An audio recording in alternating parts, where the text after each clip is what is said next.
Cinema দেখে রোমাঞ্চের নেশায় ব্যাংকে ডাকাতির চেষ্টা, বললেন পুলিশ সুপার। দক্ষিণ কেরানীগঞ্জের রূপালী ব্যাংকের জিঞ্জিরা শাখায় হানা দেয় ডাকাতরা। সিনেমা দেখে অনুপ্রাণিত হয়ে রোমাঞ্চের নেশায় এক কাজ করেছেন বলে জানিয়েছেন ঢাকা জেলার পুলিশ সুপার। পুলিশ সুপার বলেছেন, চলচ্চিত্র দেখে অনুপ্রাণিত হয়ে রোমাঞ্চের নেশায় কেরানীগঞ্জ রূপালী ব্যাংকের ডাকাতির চেষ্টা করেছে আটককৃতরা। এই ঘটনায় নগদ 18 লাখ টাকা ও 4টি খেলনা পিস্তল উদ্ধার করা হয়েছে। জানা যায়, বৃহস্পতিবার দুপুরের পর কেরানীগঞ্জ রূপালী ব্যাংকের জিঞ্জিরা শাখার ভেতরে হঠাৎই ঢুকে পড়ে একদল ডাকাত।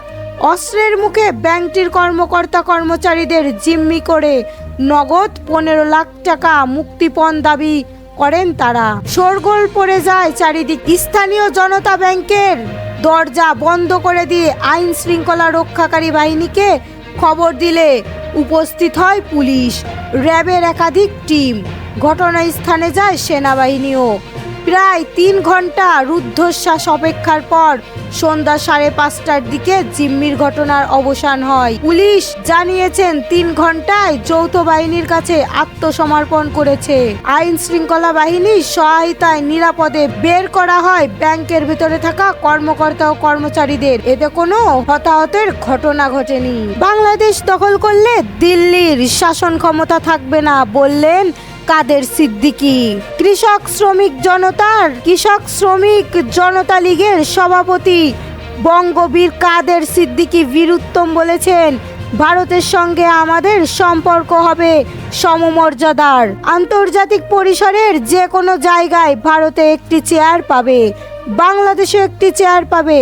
আমি ভারতের ছোট ভাই হব না। পিন্ডির কাছ থেকে রক্ত দিয়ে দেশ স্বাধীন করেছি, ভারতের ছোট ভাই হতে পারি না। আমি তাদের বন্ধু হব, সমমর্যাদার বন্ধু হব। তিনি আরো বলেন, ভারতের লোক সংখ্যা বেশি, তাদের শক্তিও যুদ্ধাস্ত্রও বেশি। তবে বাংলাদেশকে ভারতের জয় করার ঘণ্টা খননের ব্যাপার হলেও হজম করা 100 বছরেরও সম্ভব নয়। যদি সেটা সম্ভব হতো তাহলে পণ্ডিত নেহরু ও বল্লভভাই প্যাটেলরা সেই কাজ করত।